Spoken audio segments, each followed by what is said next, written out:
My name is Zach Carson. I'm one of the curators and producers of the Cannabis Sustainability Symposium.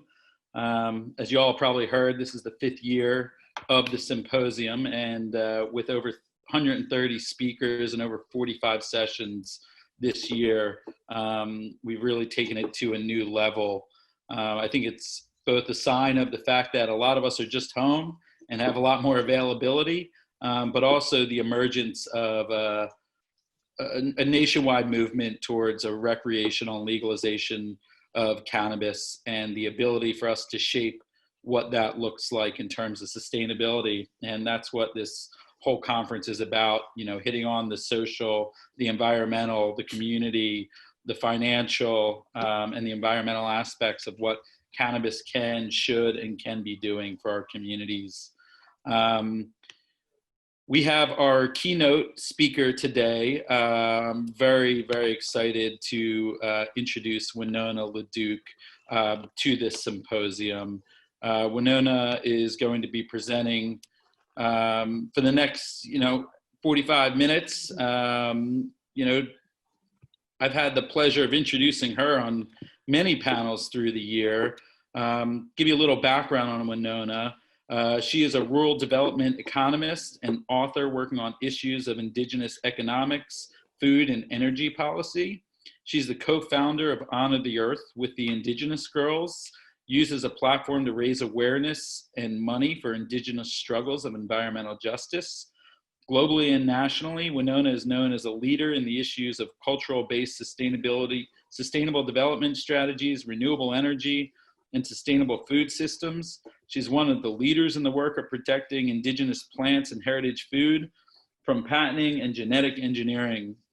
And that's her brief bio. I remember meeting you, Winona, when you were doing a lot of work with protecting the wild rice strains, and learned so much about the biodiversity related to rice from you years ago. But just some of you might not know, you were also a vice presidential candidate running for president with Nader and for the Green Party.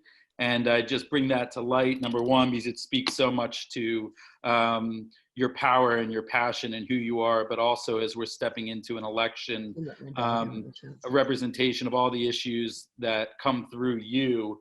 To see those things on a presidential platform was always very inspiring. So at a time where we need inspiration and wisdom, we welcome you as our keynote and are thrilled to have you. And I'll turn it over to you. And for your panelists, there is for the attendees, there's a Q&A at the bottom. We'll probably break a little bit early, and I'll help moderate some of the Q&A with Winona. So if you have any questions, put them in there and we'll get to them at the end. So that's it. There's no clapping. So Winona, it's all yours. Anin Nindoy Magaduk, hello, my relatives. Thanks for having me today. Really, these times, they outlawed the magic carpet and all, but the Zoom broom is good. I don't know. I never traveled so far, so many days, without leaving my farm. So I'm honored to be here with you. Very happy to be here with all of you in this moment in time. Isn't it a great moment? I mean, it's a spiritual moment when we have the opportunity to change the world, and she sure needs our help. I look out there and I really like what Arundhati Roy says, the Indian writer, and she talks about pandemic as portal.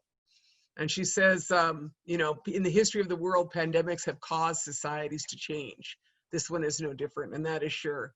We would have not stopped doing 90% of the stuff we've been doing if we weren't forced to close our stuff down. That's the reality. But in that, she said it's a portal. Pandemic is a portal. And it's an opportunity to, she asked the question, do we want to drag our avarice, our jealousies, our hatreds, our data banks, our dirty skies, our polluted rivers? We want to drag that through the portal, or we want to go through clean, full of love and life and potential. And that's what I see as this moment. I refer to cannabis as the new green revolution. And I say that for a number of reasons. But the basic reason is that, it is a revolutionary plant, and it is going to change the world, and I'm glad to be part of the revolution. I'll put up my little picture of me and my little revolutionary moment here. This is my cannabis crop from a couple of years ago. And, this is the neighbor. It's a tribal field on the White Earth Reservation, just to give you all a sense of where I'm from. Binesi Kweoma. I'm Gababani Kag, Ishkaniganing and Dunjaba, Makwando Dam. I'm from the White Earth Reservation in northern Minnesota, where I farm on the reservation and off the reservation. And I think as Zach said, I've been, involved in traditional foods for most of my adult life. Well, my whole life. Grapes, I ate it, but helping to protect it, for the past 25 years, first with our traditional varieties of corn, beans, squash, potatoes. We have these heritage varieties that are pre and post climate change. How cool is that? Pre and post fossil fuels. That's what I mean. We have all these foods that we started a long time ago to grow, and they never had fossil fuels in them at all. And they're still growing. And so I was growing this on my tribal field, and this is cannabis from a couple of years ago. And I remember this moment when the tribe called me and said that the neighbors were complaining about the noxious weeds in the field. And so I went up there and I took a look, and that's what I saw. So this was it. But the new Green Revolution, Minnesota was where the Green Revolution supposedly started. That was this guy named Norman Borlaug, and he was at the University of Minnesota, and he was a plant geneticist, agronomist who developed a lot of the GMO seeds. Well, he was precursor to that. The idea was industrial agriculture, which we now call conventional agriculture. It's not conventional. It's an aberration of 10,000 years of agriculture, throw a bunch of fossil fuels and chemicals all on it and call it conventional, inconventional. But he really escalated that, and we got the Green Revolution internationally, where seeds are being taken from local farmers in structural adjustment programs agreed to by their governments are forced to plant all kinds of crops. The seeds are usually owned by Monsanto or Syngenta, and world food and crop diversity is very much in danger. And I talk about this because in a time of climate change, you want to have a lot of diversity, not a lot of monocrops. And so it's really, really important that we transition towards organic agriculture, as we transition to post-petroleum agriculture, and we transform our materials economy out of fossil fuels, because we should be done with that stuff like yesterday. So cannabis, more than any other plant or, economy, from what I could figure as the promise of the new Green Revolution, of equity, of justice, of bioremediation, of transforming agriculture systems. That is what this moment is. And so I'm happy to be here with y'all as revolutionaries. So let me talk a little bit about our thinking here, as I try to figure out how to move my little screen ahead. Okay, now, nobody who's here really probably needs much of a overall overview of cannabis. I'm a hemp grower.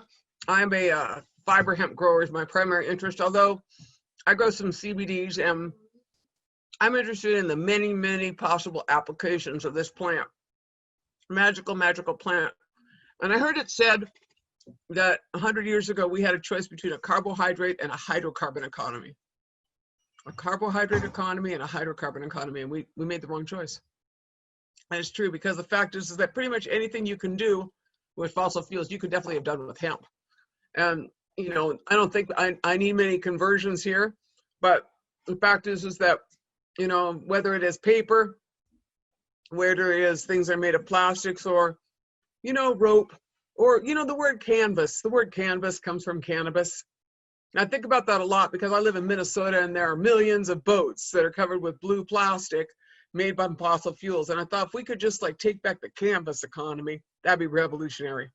And so I'm interested in this part of our transition, because it represents a lot to my region, particularly because we have a lot of things that are really essential for it. In fact, Minnesota used to have 11 hemp mills. Minnesota had 11 hemp mills until the 1940s. And those hemp mills produced fabric, textiles, and rope. Last rope made in this country was made of hemp. So I'm interested in, the history of hemp. And of course, we all know that It's kind of like that electric car. Who killed the electric car? That movie. It's like who killed the industry? Who killed the hemp industry? And we know who killed it. But then where'd the body go? That's kind of the question that I'm interested in, because all this is what the body of the hemp industry looked like in Minnesota in the 1930s.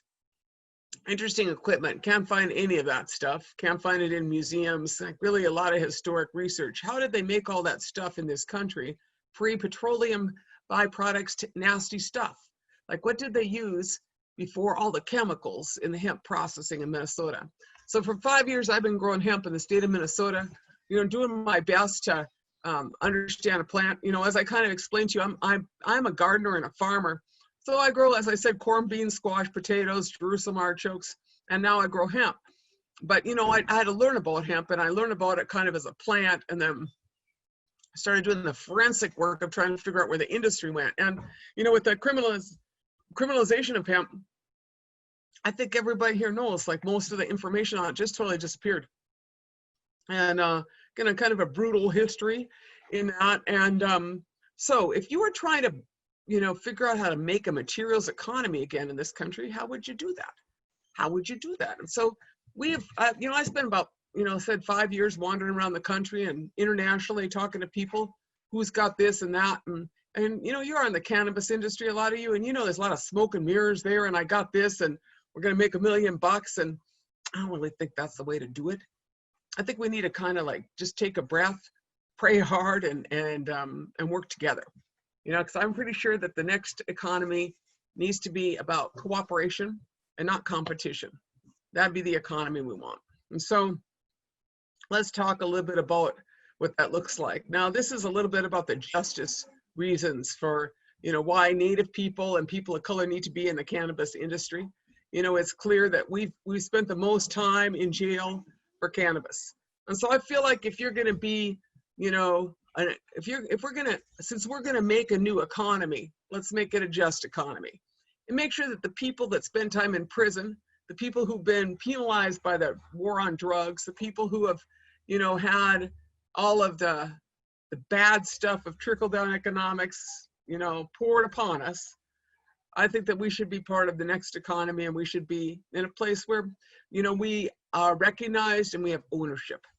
And particularly, there's a lot of money that has been spent on this, certainly. How much money? And a lot of that has been spent on people of color. So my story is the story of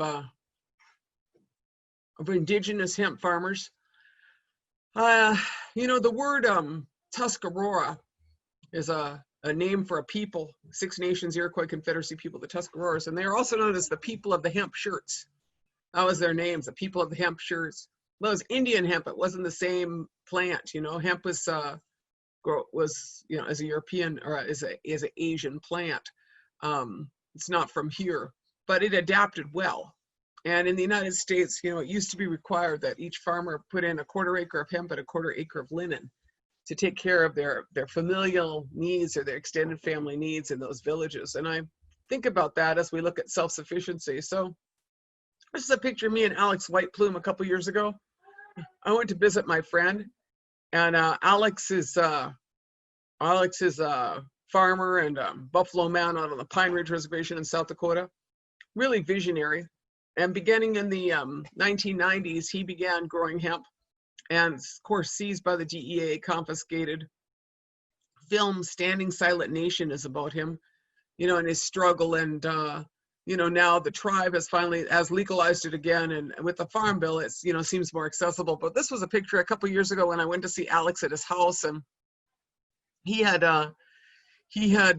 all these plants in his yard. I said, Alex, those are hemp plants. He said, yeah, I can't touch them because the DEA has made it illegal for me to touch them. So he kind of like lived in a hemp jungle. But I want to acknowledge him as really the hemperer of hemp.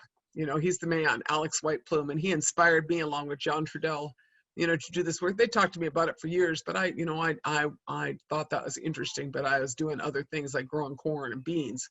And now I'm growing hemp, and I'm thankful those guys persisted because it does have this potential to be revolutionary. So this is the 2018 crop, and I got some sons in there and some nephews and some relatives. That's what our crop looked like. And we're about to go, I was going to go out this afternoon. I'm going to go out this afternoon and take a look at my other crop. Another field that probably looks just like this now. We took a picture of the plants here, and we're going to probably cut this next week. So this is what we're growing. And what we're interested in, so I'm Winona's hemp. That's me, Winona's hemp. And then we formed a nonprofit organization to do research work and to help us in the outreach. It's called Anishinaabe Agriculture Institute. And so what we're doing is looking at crop varietals, how to grow them, what you need to grow best crop, you know, how to put traditional, like fish guts and manure on them, what cultivation, what processing, you know, how to harvest it, and then the question is what you do with it then. And so we're looking at various options. We did, I'll show a picture a little bit of a Chinese decorticator. You know, we do have some basic equipment here, but, you know, say you had a reservation of 837,000 acres, and to the west, you looked and you saw tribes with large reservation land areas, and you have the land justice issue because inside our reservations themselves, you have non-Indian landowners or leaseholders that have leased tremendous land areas from tribal people for very little money. And, you know, that's because we were denied farming access, and kind of, it's called the Keeps Ego lawsuit. It was the one where Native people were denied. It's like the Black Farmers lawsuit.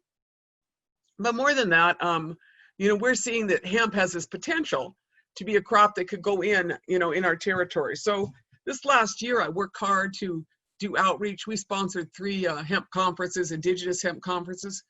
And we worked hard to do outreach to local people and farmers, or Indigenous farmers around our area, ask them if they'd be interested in you know, growing hemp. And so we've been working on that, you know, for the last couple of years. Now, let me show you a couple of why we're doing it. In terms of trees, you know, obviously, you know, so much for the paper industry and then in the construction industry. And the second is really about textiles. And I've been really focused on textiles because, you know, the textile market is growing rapidly, and most of it's moving towards plastic or fossil fuels. And so you get like one retailer like H&M, like fast clothing or whatever you call that stuff that they produce so quickly, like each season, some new collection, massive collection of stuff, all polyester, all fossil fuels, all like nasty stuff. And so what you have is you have, you know, all of these new fossil fuel things, you know, fabrics coming in. They last for, excuse me a second. You guys, I'm doing a live presentation. Can you all be quiet for a minute? And I love you too. Excuse me, my team.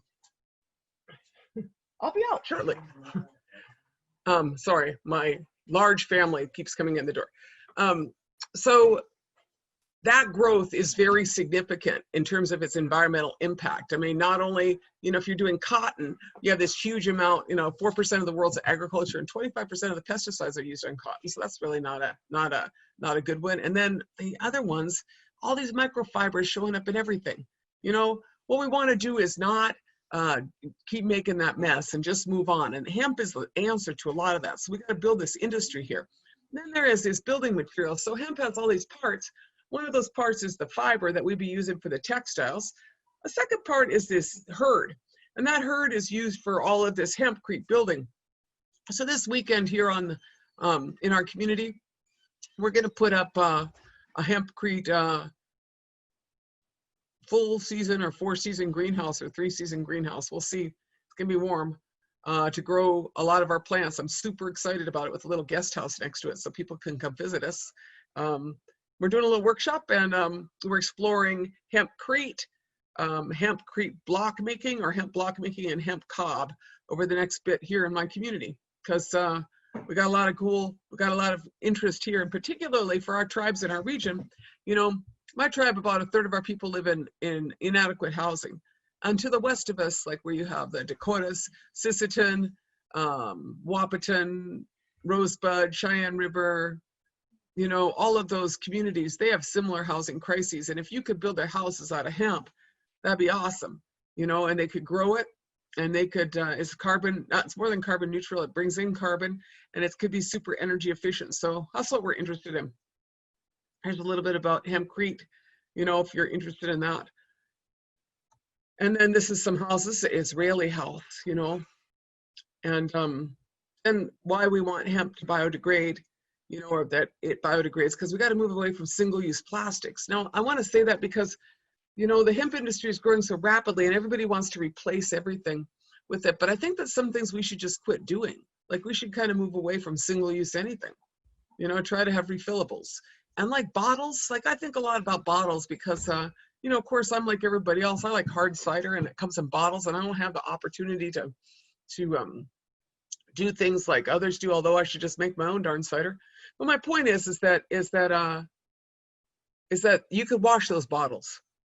Bayern Brewery washes bottles up in Missoula, Montana. Instead of like redoing single use or crushing them and remaking them again, you could just wash them and just reuse them, kind of like milk bottles. And I think 48 times is how much Bayern Brewery can use them. But my point is you want to stem the garbage of the materials economy. You don't want to just replace it with biodegradable hemp. So think about that a little bit. And looking at it for bioremediation, that's one of the big interests that I have, because I got a lot of toxic waste sites on Indian reservations. We got a lion's share of toxic waste sites. So what if we could clean it up? This is the kind of thing that needs research, and it needs help, and it needs funding, and it needs love. And so I'm, kind of putting this out there to my comrades and compañeros in the industry. Let's put some love into this. Not just about money. It's about love and change in the world. That's what I want to do. And so we're talking about justice in the industry, and everybody out there knows that basically we're not even on the page. I'm saying that the hemp industry, however, Native people could play a very significant role because we have large land areas. And what we want to do is own the value-added production. So it's not just growing, but it's also processing and providing materials. And so that's what I'm interested here in my community and at Winona's Hemp, and in all of our work is interested in kind of building an intertribal hemp cooperative. That's all I want to do. And how fun, how revolutionary is that? So this is my team, or some of my team. I work with a lot of youth, particularly during COVID. They all quarantined with me. So right now out in our cornfield, there's about 8, mostly girls today, but they're my growers. That little one next to me is my granddaughter. One behind me is one of my grandsons. But, this is who is at Winona's Hemp and Heritage Farm. Then we have all kind of other people that, work, adults too. But I just want to say that these are the young revolutionaries. This is my team. And then this is what our growers look like. So this is Madonna Thunderhawk and Marcella Gilbert. And these 2 Lakota women, I known them most of my lives, and this year they said to call me up early in the year. They said, "Can we get some seeds, Winona?" I said, "Yeah." So the one photo on the left is Marcella and her mother, and they are in a film called Warrior Woman. Madonna is in a film called Warrior Woman, and that's the photo from the film. It's so great. And then the next photo is the photo they sent me when I said, "Send me a hemp photo." They said, "Look." So I just want to say hemp makes people happy, even if they have been through long struggles in life and many struggles ahead. So they're very happy to be growing hemp on the Cheyenne River Reservation in South Dakota. And then here is Earl Tulley, who's another one of my hemp farmers. I sent fiber seeds out across Indian country at their request, but this is Earl Tulley's plants on the Navajo Reservation, and they have a big battle down there over the hemp crop. I'm not sure exactly how things are going, but nothing to do with Earl, but just to say that this is who I work for. And here's a couple of my other farmers, Lynn Meisner and Sherilyn Spears. Sherilyn Spears is from the Red Lake Nation, and she put in her hemp crop, and I'm probably going to see that next couple days. So, good work going on. But this is who the farmers are, and this is how we farm. And this is where some of our hemp went to. This is we sent some of our fiber to Navajo rug weavers, and they're putting our fiber in with their churro sheep fiber. And so we're looking at developing a collaborative, which I think people should be interested in. The first run of Navajo rugs with hemp and chura sheep. That'll be out this winter. I'll be sending them a bunch more fiber here. I've been amassing it for them. But, you know, that's what we're exploring the fiber, getting to know it, rebuilding relationship. And, you know, I think one of the things that I want to say to cannabis industry is, you know, a lot of people look at the industry and they look at money. And I look at how you change the world. And, you know, I love cannabis. You know, I'm 100% supporter of everything with cannabis, and cannabis has helped me, you know, in my life too.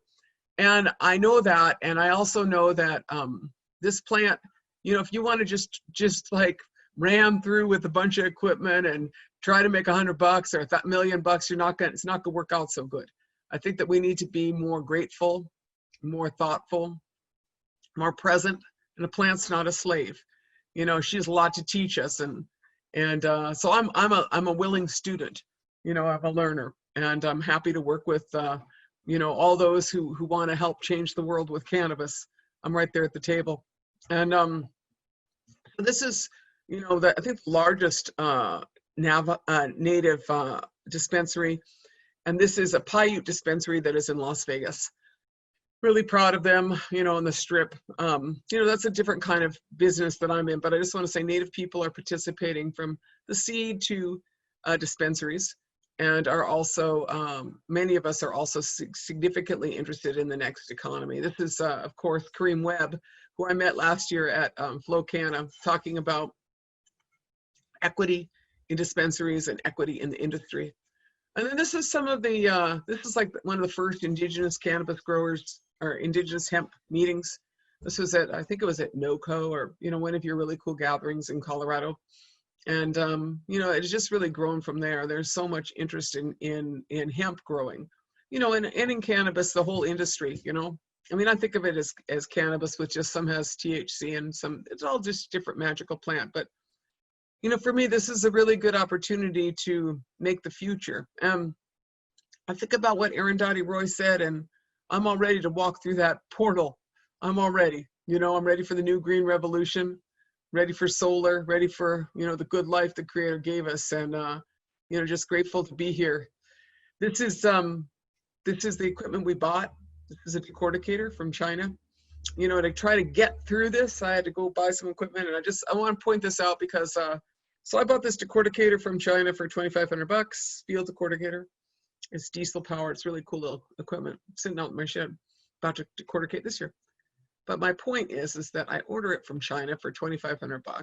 I pay $50 to get it from Beijing to Chicago. I spend another $300 on freight from Chicago to the White Earth Reservation, and I get a $500 tariff on it from Trump. I was like, well, we can't make it. Why I got to pay a tariff? So my point is that, you know, one of the things that COVID also taught us is that we make everything someplace else. We don't make anything in this country. Multinational corporations just make stuff everywhere else so that they can have cheap labor and no environmental regulation. So if you want to build an industry, if you want to be revolutionary, you should make that stuff here. You know, we certainly noticed during COVID how quickly how quickly the virus spread. You know, and you know, tens of thousands of corporations have you know, suppliers in China. And what we need to do is, in fact, you know, as those systems collapsed, we began to realize that big is not always best, and that all those economies of scale argument have a lot of fragility in them. I mean, they aren't going to work out if things go bad because they can't change quick.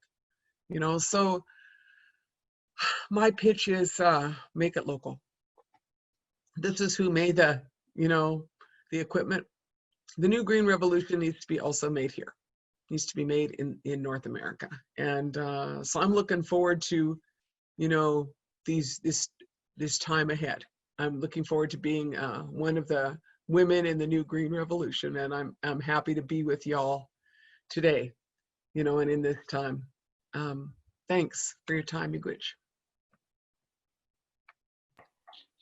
Well, thank you, Winona. It's such a pleasure to continue to hear your story evolve and all the work you're doing, and see the pictures of all your family and friends working with you. just want to use this time. There's been a couple questions. Maybe we can just go through some Q&A a little bit. So 2 questions came up related to similar topics. So I'll just read them both to you, and then I think you can probably answer them at once. But one question was, can you describe some of the challenges you've faced with growing hemp or cannabis on a reservation? And the other was how hemp and marijuana businesses are actually doing on the reservation. Is there one category doing better than the other? And are there social obstacles to engaging with the industry? Yeah, good question. Okay, so my tribe, in some ways we're very progressive and then kind of get a little crazy in there. So, you know, this guy got elected to my tribe. I don't know how it happened. He was like a little Trump. So he canned hemp.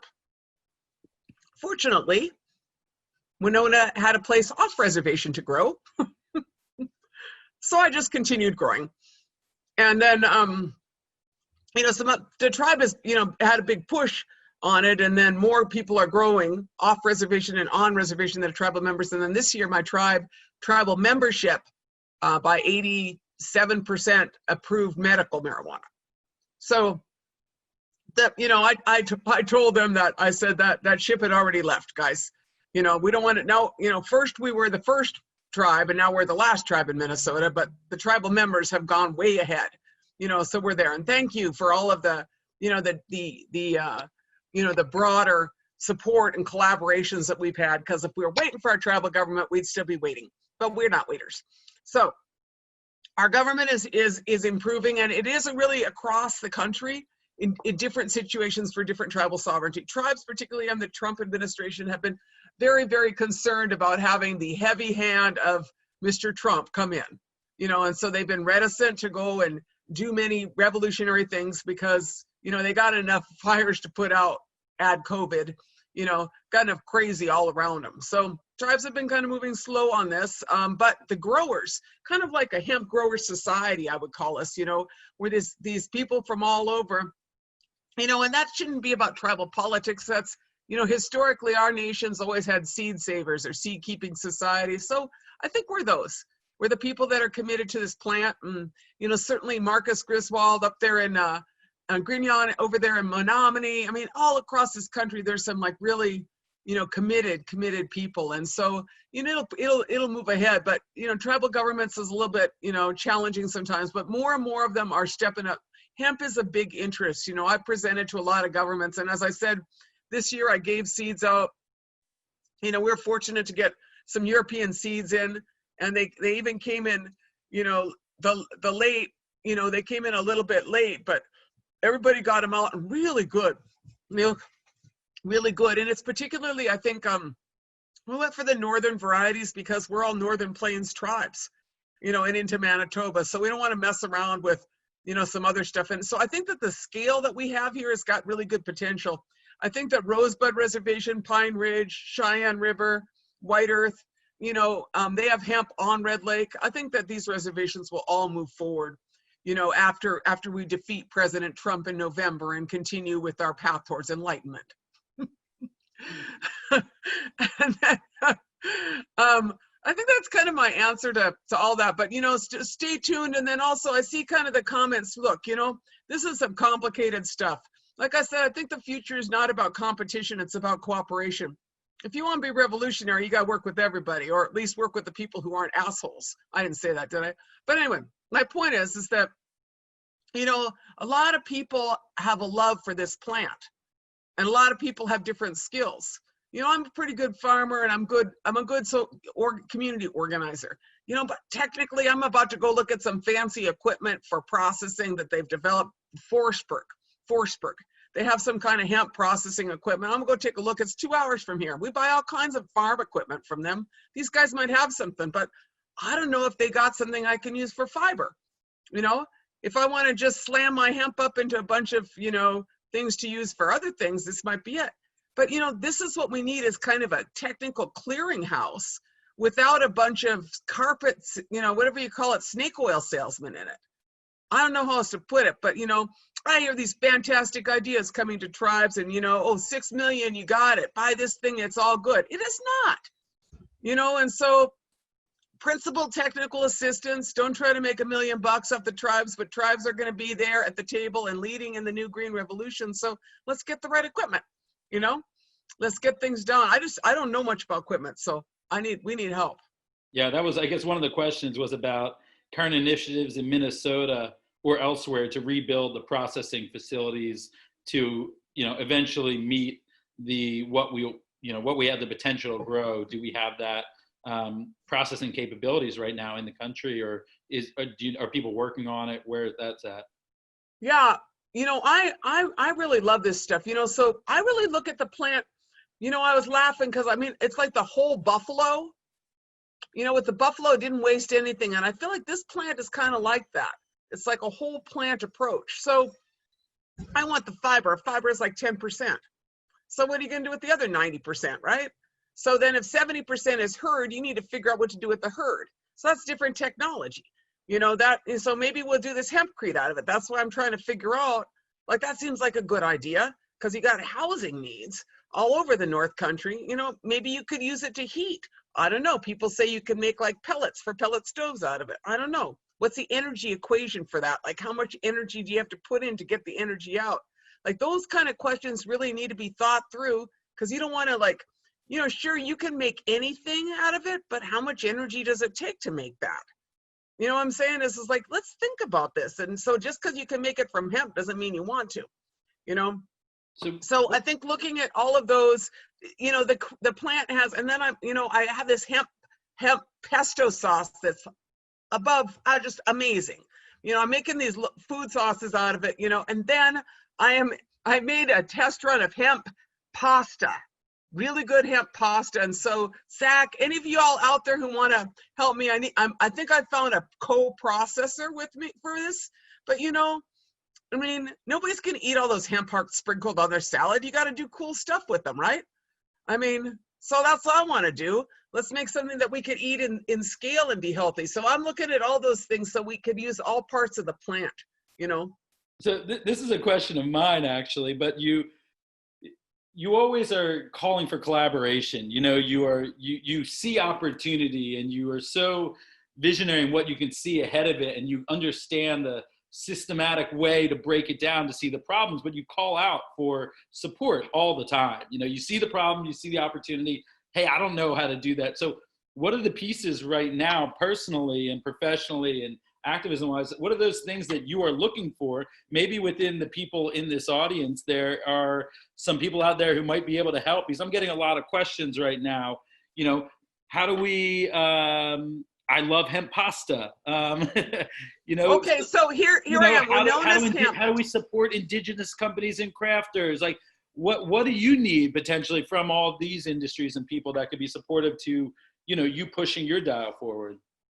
Okay, so winonashemp@gmail.com.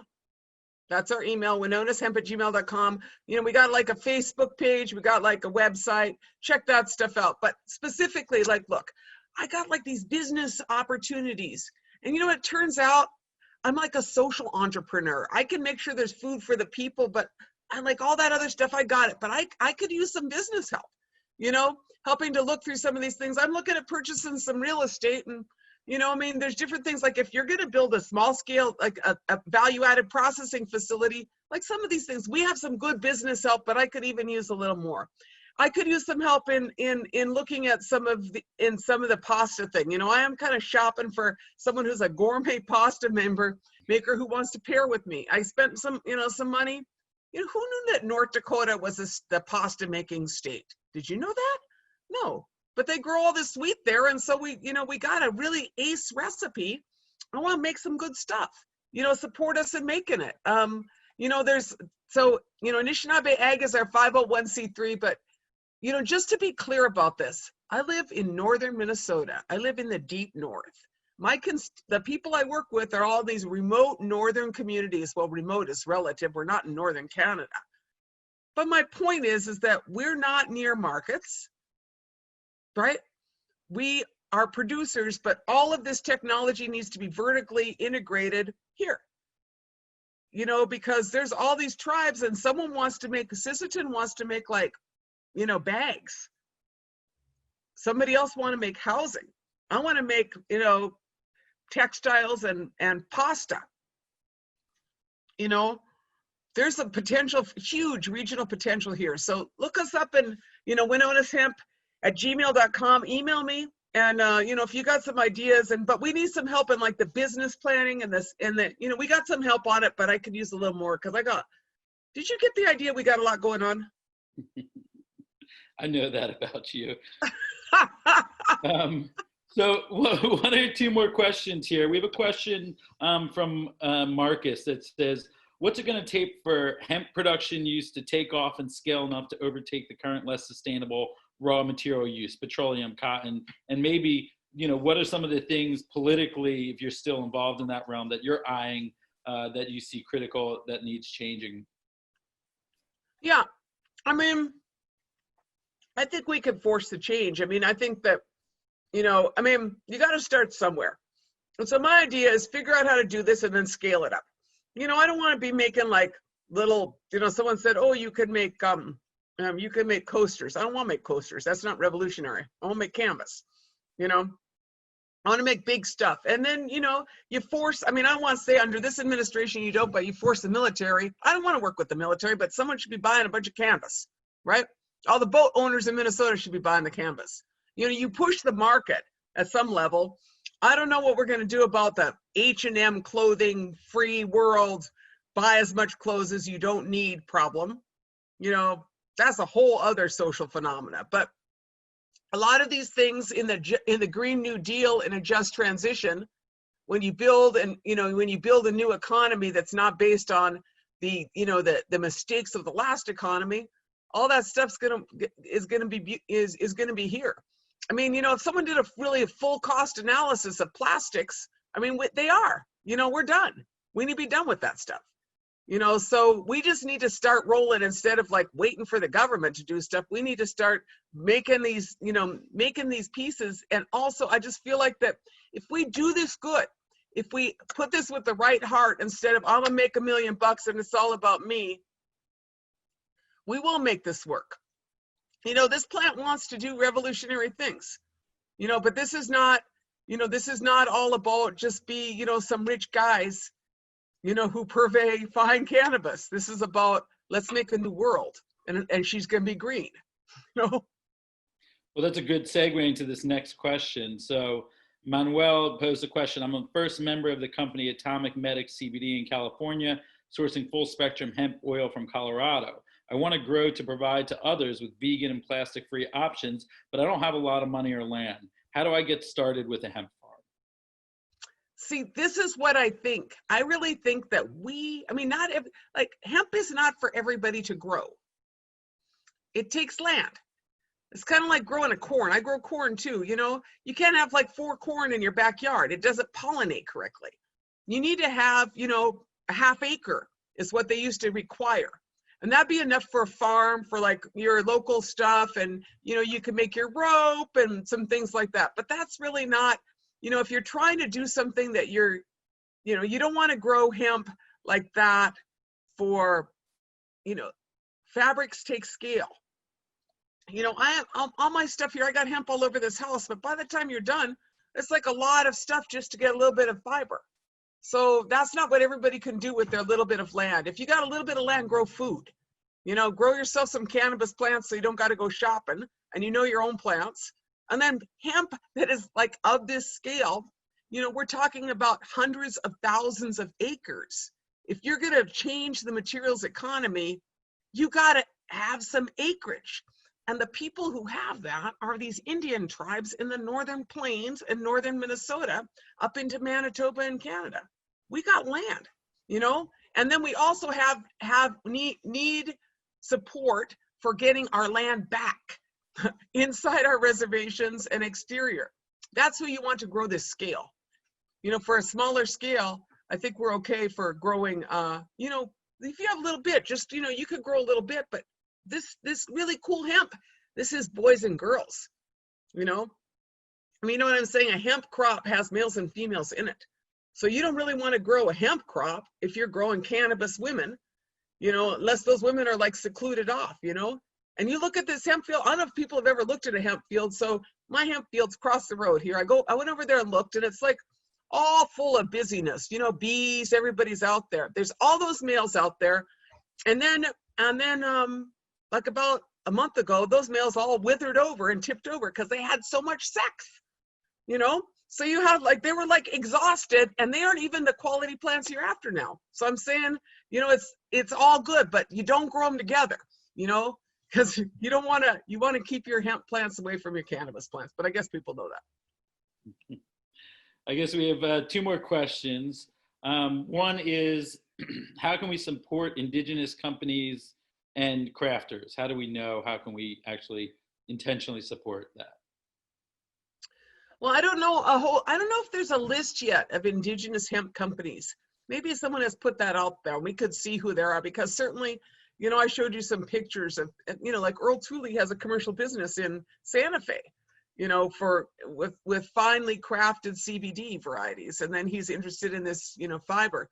You know, if you contact us at Winona's Hemp, we may have that list available. And I encourage people to support folks in their region. But also, you know, our region is this kind of interesting opportunity for rebuilding this new green revolution. You have all this industrial ag land that is, you know, gotta go. And if you could rebuild that with organics and hemp and help clean up our Mother Earth, that'd be revolutionary, you know. And that's this region, you know. We have a lot of territory that we could recover. So. Well, I guess we're getting towards the closing down here. Last time we met was at that Flocana event conference that we produced. And, you know, personal story, I was having a hard time with the state of the world. And we had a conversation where you just looked me in the eye and, you know, downloaded the inspiration of what felt like generations of humans, plants, and animals to me in a way that made me regain hope. And the reason I bring that up is because maybe you can, you know, we're in a really crazy time. We're in a pandemic. We're a month away from the elections. You know, I'm on the East Coast right now because Northern California is on fire, and I literally spent the last 6 weeks not being able to breathe. All these things feel very tumultuous and challenging. And, you know, before we end, maybe if it's not too much on the spot, you can share a little bit of wisdom and hope for a brighter future with us. Yeah, I mean, you know, Zach, it is nice to see you, and it is, you know, quite a world we are living in. I mean, there are catastrophes of biblical proportions, you know, all around us. You know, you have a political crisis which we have never seen. You have, you know, a pandemic. You have an economic crisis. You know, you have every facet of, you know, let me just call it Windigo economics. You know, this told us this was the way to go has failed. It's failing. They don't even have a model for it because they didn't have a model to start with. You know, of course, someone like me doesn't want to say, I told you so. But at some level, a lot of Native people are kind of like, we told you so. Don't mess with Mother Nature. You're not going to win that fight, you know? So my call on this is stay true to what you believe in. You know, walk through that portal. Let's walk through that portal. Let's dump that stuff we don't need, but we really got to be strong. We all took a lot of, you know, what's that called? Self-inventorying, locking down, right? Like, you know how much stuff I'm ditching in my life? Oh yeah, let's go. Same as you. Get rid of that stuff. We don't need it. Quit carrying around that extra bags, carrying around that extra stuff. Start, you know, just like let stuff go or upcycle it, please. Don't just dump it, you know? But then, you know, look at this opportunity. You know, I say, you know, how many years we try to get those Columbus statues down? They're gone, right? How many times we try to get the Redskins name changed? Gone. You know, ride the wave. Ride the wave. Get that guy out of office and just keep rolling, you know? Because it's not just about the political system, although everybody better damn vote. But you know what? It's about the social movement, and we're in it. So be the new green revolution. I mean, you guys are there. You guys are there. And just like keep our heads good, be coherent. That's what Trudell always said, John Trudell, be coherent and, you know, pray hard, keep a good heart. You know, don't operate out of fear. I always use this quote. You know, this quote's actually attributed to Crazy Horse, and that's who said it, you know. But he said, how long are we going to let others determine the future for our children? Are we not warriors? When our ancestors went into battle, they did not know what the consequences would be. All they knew is that if they did nothing, things would not go well for their children. Do not operate out of a place of fear. Come from a place of hope. Because with hope, everything is possible. Time is now. That's it, man. You're awesome. You guys are all awesome. It's so wonderful to see you. Everyone, thank you for attending. Winona, thank you so much for participating and sharing with us. This is day 2 of the symposium. 3 more days ahead. We hope everyone can join us. For everyone who did join us, winonashemp@gmail.com is in the chat box. Yeah, I mean, I don't have anything else to say after that little blessing and insight. So Ben is coming on. Ben, Winona is the founder of this. So you mean I am? As if Ben is the Winona is not the founder. It's like founder material, yeah. Yeah. No, I don't. Winona, I just wanted to pop on and thank you personally for participating and sharing all your wisdom and insight. You know, it was a big focus for us this year with this event to have a lot of diversity and inclusion. And, you know, there was a specific focus on bringing in BIPOC speakers. And so to hear your perspective